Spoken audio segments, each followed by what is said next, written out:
Hello students and welcome back to my BMS channel. So this is the second part of the रात्रि चर्या chapter. अगर आपने first part को अभी तक नहीं देखा है देन उसका लिंक मैं डिस्क्रिप्शन बॉक्स में दे रही हूँ, आप चाहें तो वहाँ क्लिक करके देख सकते हैं. तो सबसे पहले हम बात करेंगे duration of sleep according to different age groups. तो यहाँ पर डिफरेंट एज ग्रुप बता रखा है, साथ ही साथ ड्यूरेशन ऑफ स्लीप जो कि मिनिमम आवर्स नेसेसरी है किसी भी पर्सन के लिए. तो अगर आपको ये टेबल याद ना हो देन उसके लिए मैंने एक शॉर्ट में यहाँ पे दे रखा है, जो कि है न्यूबॉर्न्स के लिए minimum 18 to 20 hours of sleep necessary है, टॉडलर्स के लिए 12 to 14 hours, for adult 7 to 9 hours and old age 5 to 7 hours of sleep is necessary. अब बात करते हैं वेरियस एस्पेक्ट्स ऑफ स्लीप के बारे में, जिसमें हम सबसे पहले देखने वाले हैं day time sleepiness and alertness को.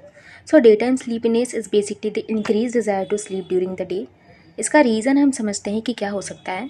तो जो हमारा स्लीप है हमारी ब्रेन बैटरी को रिचार्ज करता है, साथ ही साथ हमें physically relaxed and mentally alert बनाता है.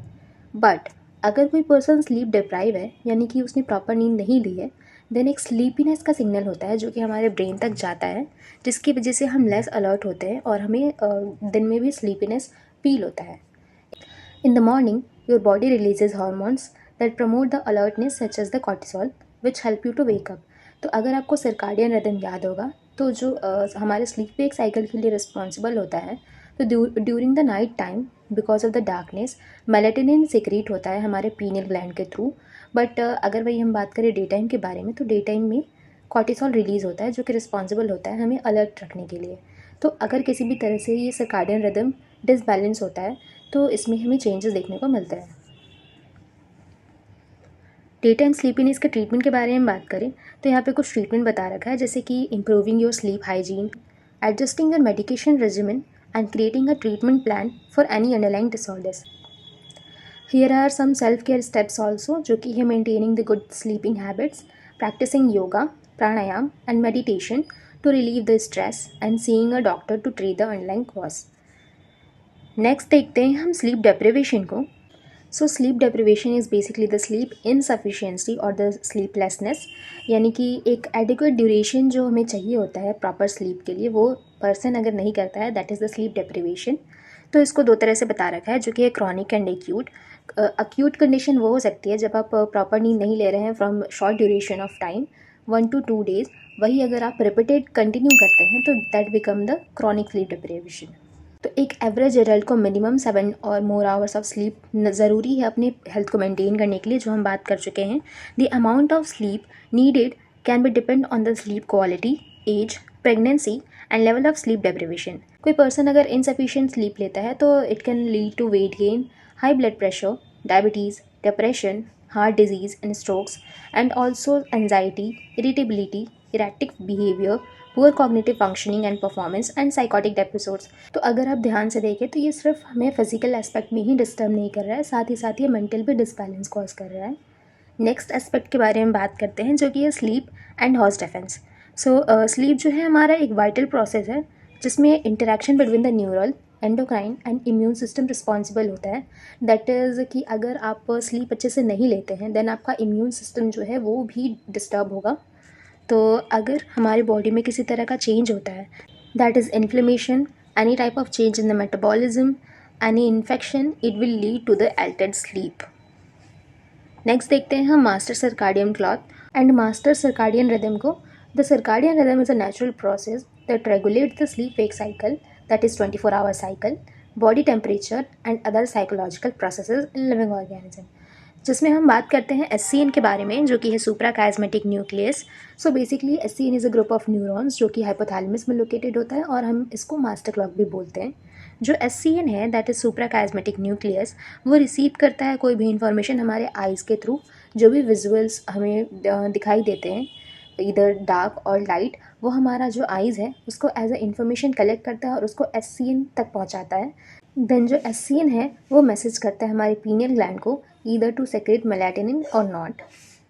नेक्स्ट हम बात करते हैं पेरिफेरल क्लॉक के बारे में, जो कि प्रेजेंट होता है हमारे पेरिफेरल टिश्यूज़ में, which includes the liver, skin, lungs and kidneys.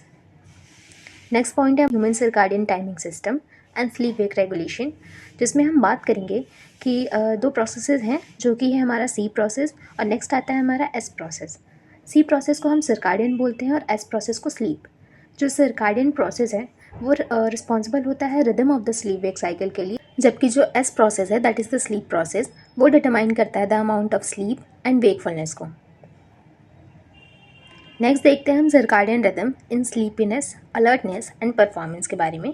तो during the day light exposure causes the internal clock to send signals that generate the alertness and help to keep awake and active, जिसका मतलब है कि हमारे environment में during the day time जो light का exposure हो रहा है वो हमारे आइज़ के थ्रू इनपुट जाता है और हमारे ब्रेन को ये सिग्नल मिलता है कि हमें अभी अलर्टनेस रहना है, तो इस वजह से कॉर्टिसोल रिलीज़ होता है जो कि रिस्पॉन्सिबल होता है हमारे अलर्टनेस के लिए। वही अगर हम बात करें नाइट के बारे में, तो जो हमारा इंटरनल क्लॉक है वहाँ पे एक सिग्नल जाता है जो कि होता है डार्कनेस का, और वहाँ से देन SCN जो है यानी कि सुप्रा काइस्मेटिक न्यूक्लियस वो सिग्नल करता है हमारे पीनियल ग्लैंड को टू रिलीज़ द मेलाटोनिन जो प्रमोट करता है हमारे स्लीप को। नेक्स्ट है circadian disorders of the sleep cycle, जिसमें हम बात करेंगे कि अगर हमारा जो सर्काडियन रिदम है वो किसी भी तरह से डिसबैलेंस या डिसिंक्रोनाइजेशन होता है उसमें, तो वेरियस डिजीज़ हो सकते हैं जैसे कि इंसोम्निया या फिर एक्सेसिव डे टाइम स्लीपीनेस। तो इसके कुछ रीजंस होते हैं जो हम पढ़ते हैं। सो बेसिकली यहाँ पे 3 कॉजेज़ दे रखे हैं जो कि किसी भी स्लीप डिसऑर्डर को कॉज कर सकता है, जिसमें हम फर्स्ट देखते हैं कि अगर किसी पर्सन का जो स्लीप टाइमिंग है और उसका जो वर्क शेड्यूल है उसमें किसी तरह का मिस अलाइनमेंट या फिर उनके टाइमिंग में किसी तरह का अल्टरेशन होता है, तो इसकी वजह से भी स्लीप डिसऑर्डर्स हो सकते हैं। नेक्स्ट है इंसोम्निया और एक्सेसिव डे टाइम स्लीपीनेस। जो थर्ड रीज़न हो सकता है वो है किसी तरह का स्ट्रेस और impairment to the individuals mental, physical, social, occupational और एजुकेशनल परफॉर्मेंस। नेक्स्ट देखते हैं डिलेड स्लीप फेज डिसऑर्डर, जिसमें क्या होता है कि जो पर्सन है उसका जो स्लीप वेक साइकिल है वो 2 घंटे आगे शिफ्ट हो जाता है, यानी कि जो पर्सन है उसकी जो नींद होती है वो 2 घंटे आगे यानी कि डिलेड होती है, बाद में आती है, और इस वजह से जो पर्सन है वो सुबह में उठने का जो उसका टाइमिंग होता है वो डिस्टर्ब हो जाता है, यानी कि उसे सुबह जल्दी उठने में प्रॉब्लम होती है। सो बेसिकली ये जो डिसऑर्डर है वो मेनली जो हमारा यंगर जनरेशन, जो आज की जनरेशन है उसको फेस करना पड़ता है, क्योंकि हम देखते हैं कि जो आज की जनरेशन है वो ज़्यादातर लेट नाइट उठना या फिर लेट नाइट पढ़ना भी प्रेफर करते हैं, जिसकी वजह से उन्हें सुबह उठने में दिक्कत होती है। नेक्स्ट हम देखते हैं एडवांस स्लीप फेज डिसऑर्डर की। तो इसमें अगर आप हमारे बड़े बुजुर्गों को देखें तो वो जल्दी सो जाते हैं और बहुत जल्दी उठ जाते हैं, तो ये जो है वो जस्ट अपोजिट है हमारे डिलेड स्लीप डिसऑर्डर का।